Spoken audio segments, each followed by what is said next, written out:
Je vais vous donner mon avis honnête sur la saison 3 d'Alice in Borderland. Attention, cette vidéo contiendra des spoilers. Alors déjà, on va commencer au niveau de la trame scénaristique.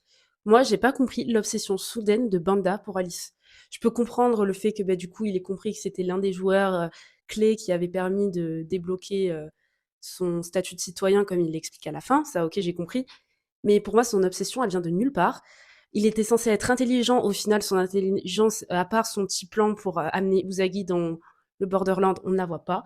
Il se fait tuer comme une merde. Et franchement, j'ai même pas ressenti de peine parce que vraiment, le mec, il partait en vrille, il faisait n'importe quoi. Même son collègue lui a dit. Donc franchement, ça m'a vraiment déçu parce que moi, pour moi, ce personnage, il avait un potentiel de fou. Et là, pour moi, il n'a pas du tout été exploité, au contraire, quoi. Ensuite, bon, au niveau des jeux, les jeux quand même étaient incroyables.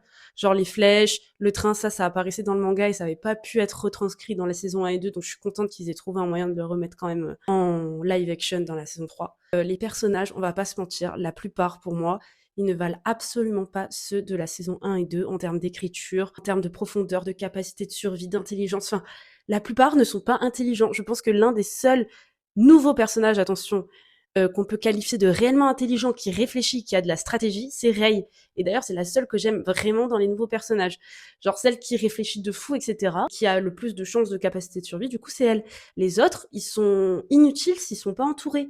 Oui, Tetsu, il a fait des actions qui ont sauvé de plusieurs personnages, et c'est très bien, je dis pas le contraire. Mais seul, il aurait jamais survécu.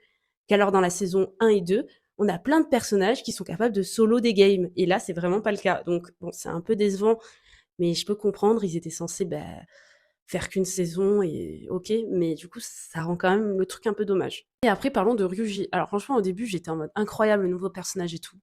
Mais son obsession pour une femme mariée, il sait pertinemment qu'elle est mariée, m'a vraiment un peu troublée. Genre, il y a une partie de moi qui peut comprendre. Mais en fait, pour moi, ça le rendait trop creepy. Et du coup, c'est dommage parce qu'en réalité, il est quand même très intelligent aussi.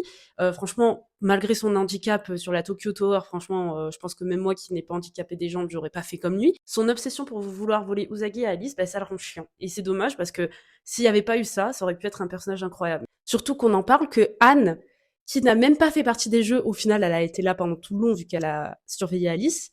Pour moi, Anne a été plus utile dans la trame de l'histoire que plus de la moitié des personnages qu'on voit dans les jeux.